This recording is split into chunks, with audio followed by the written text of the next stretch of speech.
Well, imagine I'm running for the Senate in your state. Let's say it's Pennsylvania. And I go back and forth across the state campaigning. And I say, look, my fellow Pennsylvanians, I've read the United States Constitution. If you elect me to the office, I'm going to uphold and defend the United States Constitution. So don't expect from, if you elect me to office, don't expect for me to bring back money for aid to higher education, highway construction funds,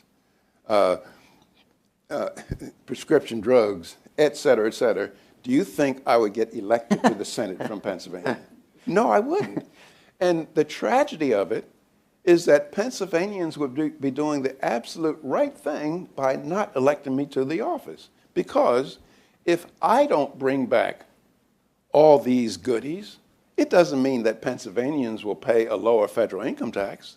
All that it means is New Jersey will get it instead. Well, so what do we do about this? I mean, we're in a paradox where everybody just gets what they can get, and how do we put the toothpaste back in that tube? Well, you ask yourself the following question. I think the answer lies somewhat in this question, and that is, are the American people as human beings, are we any different from the Romans, the French, the Portuguese, the Spanish, Britain, the English, great empires of the past that went down the tubes for mostly bread and circuses?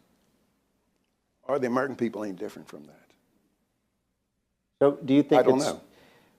A lot of people think that it's too late to turn back and reverse things. And I wonder, like, for example, people say, oh, we're getting near a tipping point where so many people are dependent on government that there's no turning back. I mean, are you a pessimist or an optimist on, is it too late to turn things around? Well, I have a very good friend and colleague, longtime friend and colleague, Thomas Sowell. When we talk on the phone, he said, Walter, the only thing good about being our age is when the stuff really hits the fan. We'll be gone. Now, that's pretty pessimistic. No, but however, I think that if there's an optimistic note, is that American people have never done the wrong thing for the long time. We always managed to get our house to act together. But we are close to the point that we don't have much time to get our act together. I think that we need to have extensive cuts in spending. And I think that the only way politically you can do it is to have something like a meat-axe approach, something like a 10% across the board, because people who are beneficiaries of various programs, they'll rally politically against you. But I don't see Americans supporting that until there's some catastrophe in our country. Maybe they will.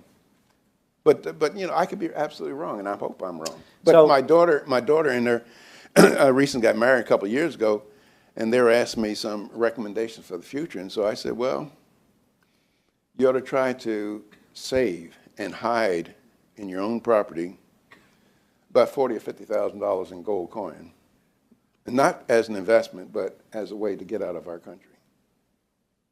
And they said, well, where do you go? Well, so I said, well, New Zealand, Australia. And I said, but where to go is not a very important question when things get bad, just anywhere other than. So things can get rough. And history shows that in other great civilizations of the past. And so again, this question, are we any different?